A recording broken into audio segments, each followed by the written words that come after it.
What would you do if the world you knew shattered twice in 15 minutes? At 9 a.m., my phone buzzed with a call that stopped my heart.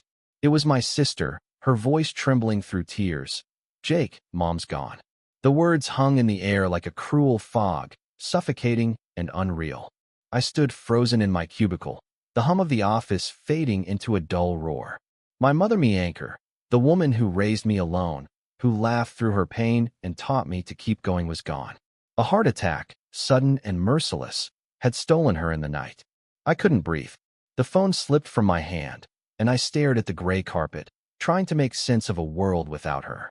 15 minutes later, at 9:15, I was still numb, my mind replaying every moment I'd had with Mom, her warm hugs, her stubborn insistence on making Sunday pancakes even when I was too busy to visit.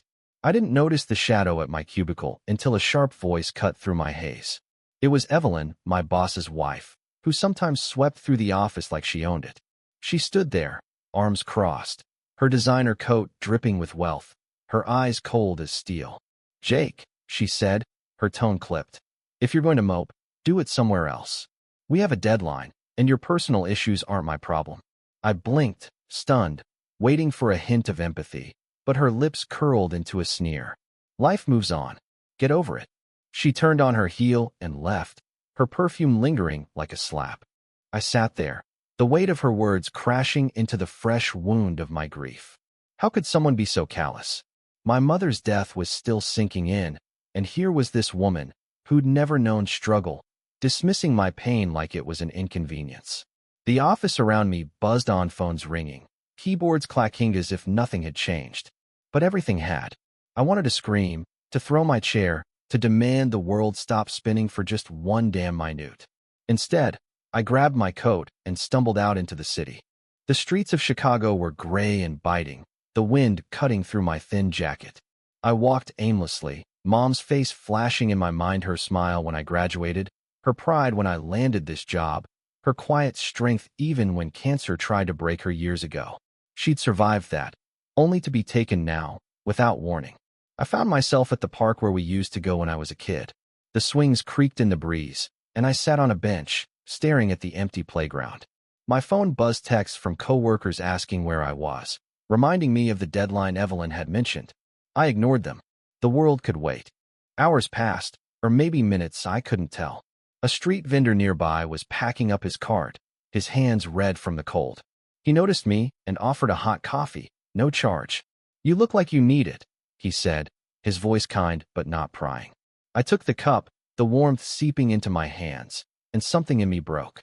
I told him about Mom, about Evelyn's words, about the ache I couldn't name.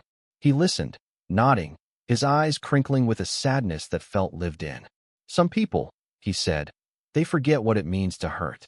But you keep loving her. That's what matters." His words stayed with me as I walked back to my apartment. The city was louder now, alive with honking cars and chattering pedestrians, but I felt a quiet resolve. Evelyn's cruelty couldn't erase my mother's love. Mom had taught me to stand up, to find meaning even in pain. I wouldn't let one heartless comment define me. The next day, I went back to work, not because of the deadline, but because I knew Mom would want me to keep going. I avoided Evelyn, but when my boss, Tom, called me into his office, I braced for another blow. Instead, he apologized. He'd heard what happened. Someone in the office had overheard Evelyn. "She was out of line," he said, his voice heavy. "Take the time you need, Jake. We'll manage." I took a week to grieve, to sort through Mom's things, to cry and laugh over old photos. When I returned, I worked harder, not for Evelyn or the company, but for myself.